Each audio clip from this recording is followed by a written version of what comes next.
मेरा नाम उस्मान है और आज हम एक बड़े कॉमन से क्वेश्चन के ऊपर बात करेंगे कि यूजुअली ये लोग ये सोचते हैं कि जब भी हम किसी के साथ कन्वर्सेशन कर रहे हैं तो जो मेरा पॉइंट ऑफ व्यू है, क्या वो सामने वाले को अच्छी तरह समझ आ रहा है और जिस तरह से मैं चाहता हूँ वो क्या उसी तरह ही से उसको सुन भी रहे हैं और उस तरह से ही उसको समझ भी रहे हैं।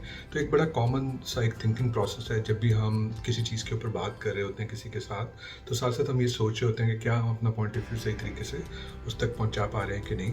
तो इसी टॉपिक के ऊपर हम थोड़ी सी बात करेंगे और देखेंगे कि हम अपनी डेली रूटीन के अंदर, रोज़मर्रा ज़िंदगी के अंदर इस तरह के चैलेंजेस को कब कब फेस करते हैं और उसके क्या असरात होते हैं और हम उसको कैसे अपने लिए आसान बना सकते हैं ताकि हम ना सिर्फ इफ़ेक्टिवली कम्युनिकेट कर सकें और किस्म के चैलेंज का शिकार भी ना हो।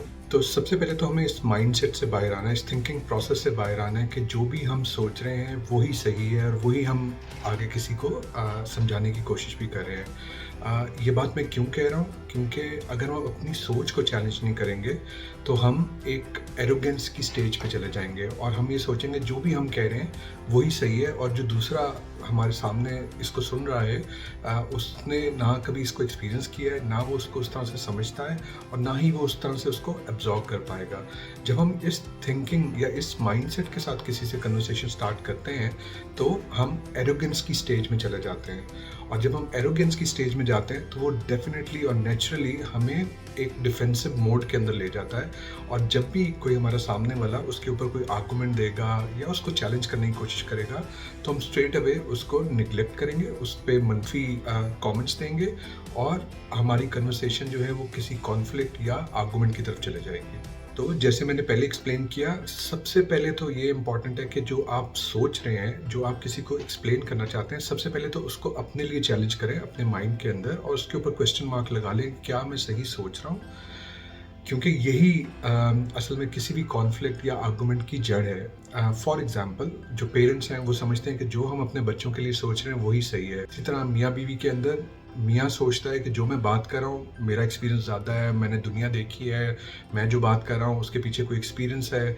इसी तरह जो वाइफ़ है वो ये सोचती है कि मेरा एक अपना पर्सपेक्टिव है और मैंने एक डिफरेंट तरीके से इस बात को सोचा हुआ है या उसका एक डिफरेंट एक्सपीरियंस है इस बात के बारे में।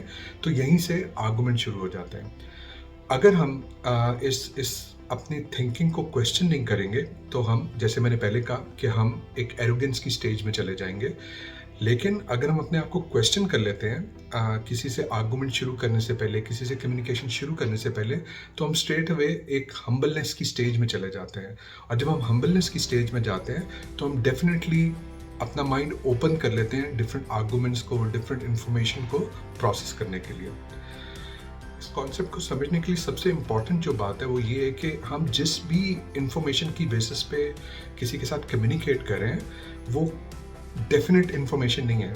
और ये मैं क्यों कह रहा हूँ कि मेरा अपना एक्सपीरियंस है जो कि मैं किसी के साथ शेयर कर रहा हूँ, जबकि सामने वाले का एक डिफरेंट एक्सपीरियंस हो सकता है और ये रियलिटी बेस्ड है, ये एजम्पशन बेस्ड नहीं है। हम क्या एज्यूम करते हैं कि जो मुझे पता है वही सब सही है और वही डेफिनेट इंफॉर्मेशन है। दुनिया के अंदर कोई भी चीज़ एब्सोल्यूट नहीं है, इंफॉर्मेशन चेंज होती रहती है, चीज़ें इम्प्रूव होती रहती हैं। अगेन, अगर मैं इसकी मिसाल आपको दूं तो एक वक्त से पहले लोग सोचते थे कि शायद हम ऊँटों या घोड़ों के अलावा ट्रैवल ही नहीं कर सकेंगे। उसके बाद बाइसिकल्स आ गए, थोड़ी सी और एवोल्यूशन हुई, गाड़ियाँ आ गई और फिर करते करते ट्रेन, एरोप्लेन, ये सब कुछ। आप अपने आप को किसी भी स्टेज या किसी भी एरा में लेके जाएं तो आपको उस एरा में सोचते हुए ये लग रहा होगा कि इससे आगे तो कुछ है ही नहीं और यही डेफिनेट चीज़ है। बट दुनिया में ऐसे नहीं होता। दुनिया में कोई भी इंफॉर्मेशन, कोई भी चीज़ डेफिनेट नहीं है और ये वक्त के साथ साथ बदलती रहती है। तो अगर हम इस माइंडसेट के साथ किसी के साथ कन्वर्सेशन करेंगे तो डेफिनेटली हम एक ओपन माइंड के साथ कन्वर्सेशन करेंगे और हम अपना पॉइंट ऑफ व्यू ज़्यादा बेहतर तरीके से किसी को कम्युनिकेट भी कर सकेंगे। तो पहली स्टेज तो ये है कि हम जब भी किसी के साथ कन्वर्सेशन में जाएं, ओपन माइंड के साथ जाएं, एरोगेंस के बगैर जाएं और ये सोच के जाएं कि जो इन्फॉर्मेशन मेरे पास है या जो एक्सपीरियंस मेरे पास है वो चैलेंज भी हो सकता है और उससे डिफरेंट पर्सपेक्टिव भी कोई हमसे शेयर कर सकता है। इसी तरह मैं इसी पॉइंट को एक और छोटी-सी रोज़मर्रा की मिसाल से एक्सप्लेन करने की कोशिश करता हूँ। फॉर एग्ज़ाम्पल आजकल डाइटिंग और वेट लॉस एक बड़ा कॉमन डिस्कशन पॉइंट है लोगों के दरमियान।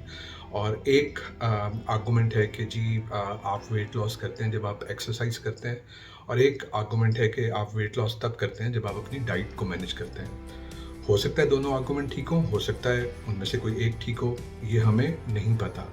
और ये मैं क्यों कह रहा हूँ कि आप कभी भी किसी के पास जाएँगे तो वो जिस आर्गुमेंट को फ़ॉलो करते हैं, उनके पास उसके लिए बहुत सारे दलाइल होंगे। और जब आप दूसरे आर्गुमेंट वाले के पास जाएँगे तो उसके पास उसके लिए बहुत सारे दलाइल होंगे। बट हमने रियलिटी में देखा है दुनिया के अंदर कि चीज़ें इवॉल्व होती हैं। जैसे-जैसे रिसर्च होती है, जैसे-जैसे इन्फॉर्मेशन और आती है, जैसे-जैसे तजुर्बात होते हैं, चीज़ें इवॉल्व होती हैं। इसी तरह हमारी पर्सनल लाइफ़्स के अंदर एज़ ह्यूमन बीइंग ऑल्सो हम जिस भी इन्फॉर्मेशन की बेसिस के ऊपर बात कर रहे हैं, वो भी इवॉल्व हो रही है। हो सकता है हमारा एक्सपोज़र उस तक है, हो सकता है हमारा एक्सपोज़र उस तक नहीं है। तो अगर हम ये समझ लें कि हमारा जो आर्गुमेंट है या थिंकिंग प्रोसेस है, वो एब्सोल्यूट नहीं है और हमारे पास उसके अंदर फ्लेक्सिबिलिटी है, तो हम ऑटोमेटिकली हम्बलनेस की तरफ चले जाएँगे। और अगेन जैसे मैंने पहले कहा कि अगर आप हम्बल हैं, तो आप ओपन माइंडेड होंगे, अगर आप हम्बल नहीं हैं, तो आप एरोगेंट होंगे और स्ट्रेट अवे आप कॉन्फ्लिक्ट को इनवाइट कर रहे होंगे।